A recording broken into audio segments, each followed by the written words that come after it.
Welcome to the web lecture on differentiation in learning pace. Let's first reconsider what differentiated learning is. It's basically a purposeful, goal-oriented way of providing tailored instruction that accommodates the need for differentiated instruction on learning content, learning duration, and learning materials. You do that in a heterogeneous group of students based on their learning achievements. It requires careful planning, differentiated learning goals, and criteria for subgroups. There are many different ways to differentiate. Basically, we will be looking at the second one in this lecture. In order to differentiate, you need to first see where your students are at before you can start designing a differentiated lesson. We're going to use the data-driven teaching approach for that, in Dutch also known as handelingsgericht werken. It consists of 4 phases. The observation phase, where you evaluate the current level of learning by administering a test or a task on which you gather learner data. Based on that, you signal specific learning needs.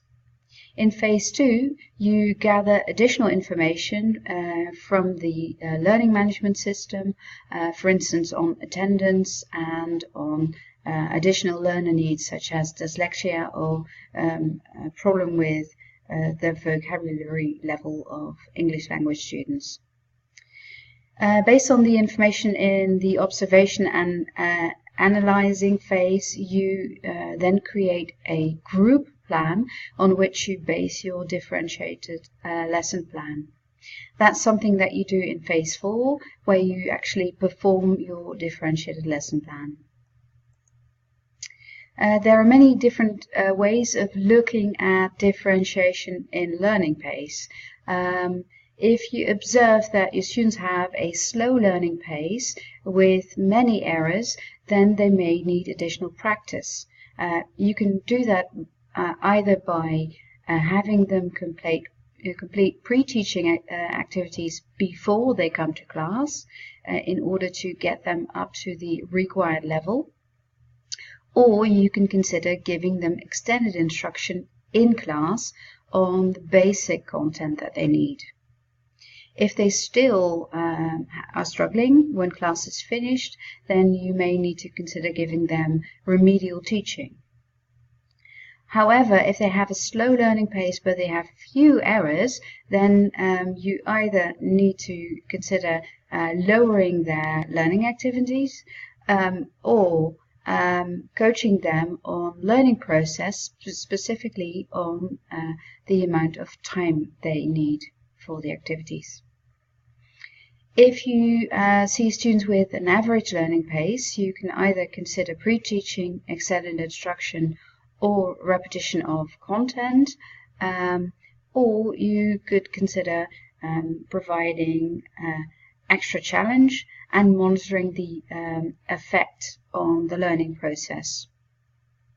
If you have students who are very fast at learning, then if they have many errors, they may need coaching on the learning process because they simply skip over too many steps in the process.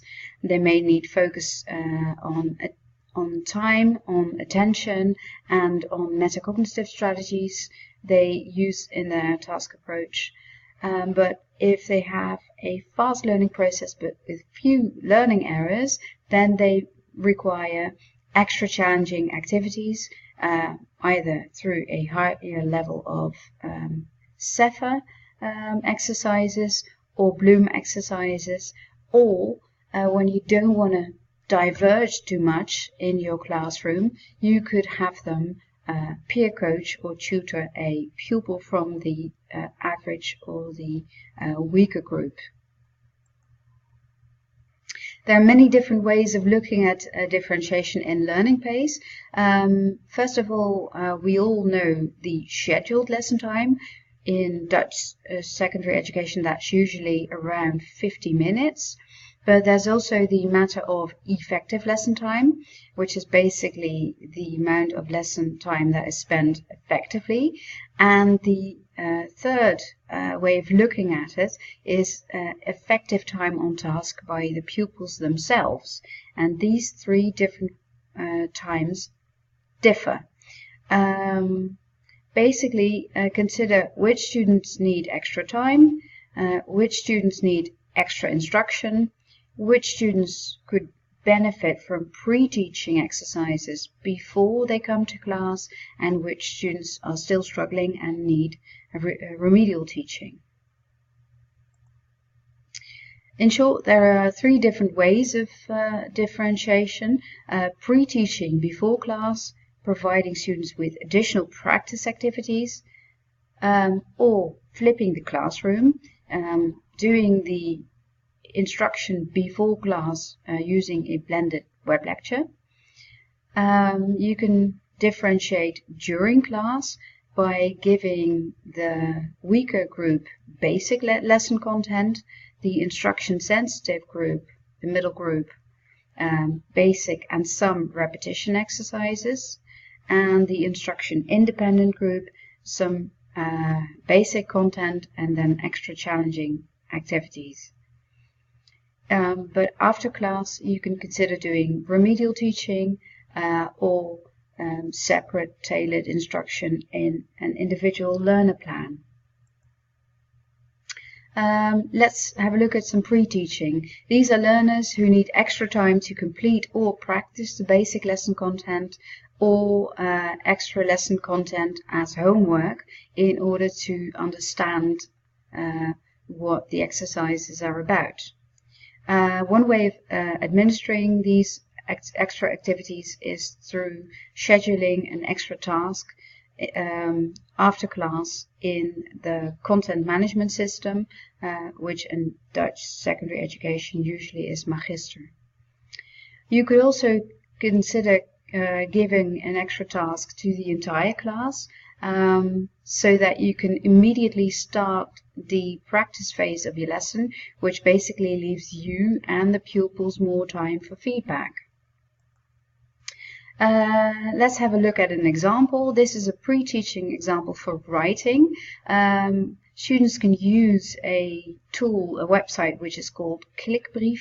It's a Dutch website with materials for many different languages, including English. So you go to klikbrief.nl, you select your language and you choose for the bovenbouw, for instance, formal letter. You have the students select the sentences that they would like to use in their own formal letter. When they're done selecting the sentences, then they can click on Open in Word and can complete and work on the letter email with the writing task instruction, and they can discuss and finish the writing of the formal letter in class. That way you will have done a lot of instruction before class and you actually have time to finish the letter in class, provide some formative feedback and rewrite and finish the letter in the actual lesson. And if you want to follow up on the pre-teaching with a differentiated writing lesson in class, you can consider creating a group plan with a basic level, with extended instruction for the weaker group, the middle group, and a plus level for challenging activities. You first start with complete task instruction so all students know what to do when they enter class. You give extended instruction to the weaker group, then have them work on their writing individually or in pairs. After that they will get some additional coaching and you've finished the lesson with visible learning and feedback by selecting examples of student work from each group. While you're giving extended instruction to the weaker group, you will get the middle group to work on a writing task with clear steps and the ClickBrief website for help. When you're finished doing extended instruction, you can start by coaching the middle group, after which they adapt. The plus level is working on an extra challenging activity with suggestions, whereas they have no help, so no ClickBrief, but are able to use the dictionary. After finishing the middle group for coaching, you can go to coach the students from group 3, or get them, when they're finished, to provide peer help for the other groups. So basically, you're doing the same activity, the same lesson, but each group of students gets to work on their own level. You create a group plan and you write the names of the different group members on the board based on their initial preparation and your prior assessment of the pupils. Another example of pre-teaching with vocab is when you start doing a brief background summary by matching keywords on the listening text to certain definitions. That way you are certain that students know what the vocab in the listening text is going to be about. There are many different sites with exercises that you can readily use that have the automatic feedback generator.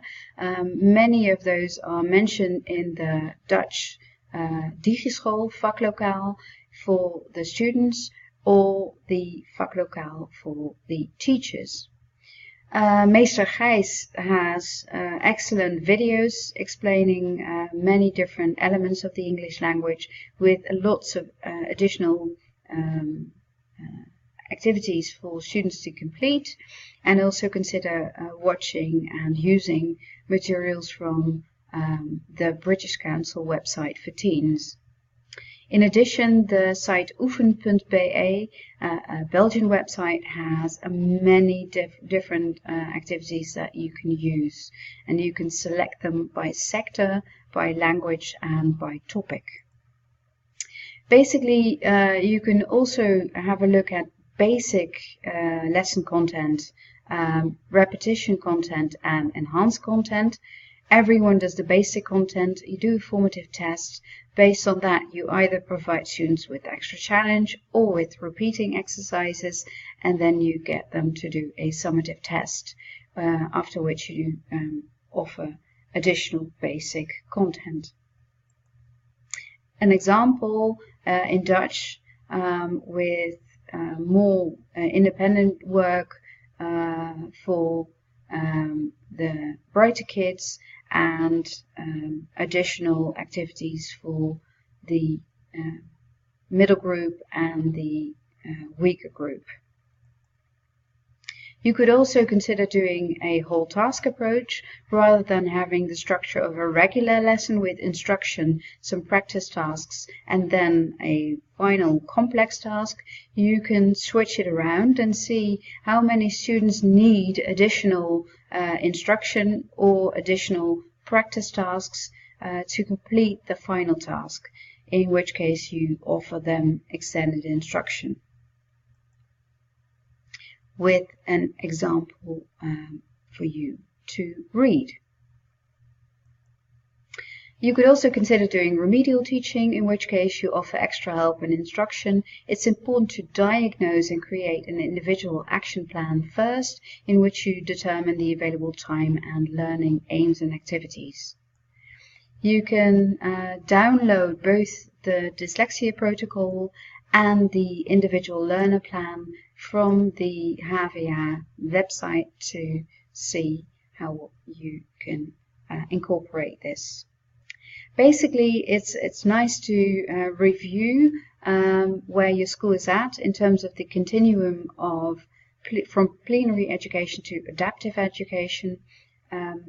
Some schools simply offer plenary education, no variation, no differentiation, no personalized learning routes or adaptive education, but some schools are slightly further along on this continuum. In which case you may need to create individual lesson planners. It's important to create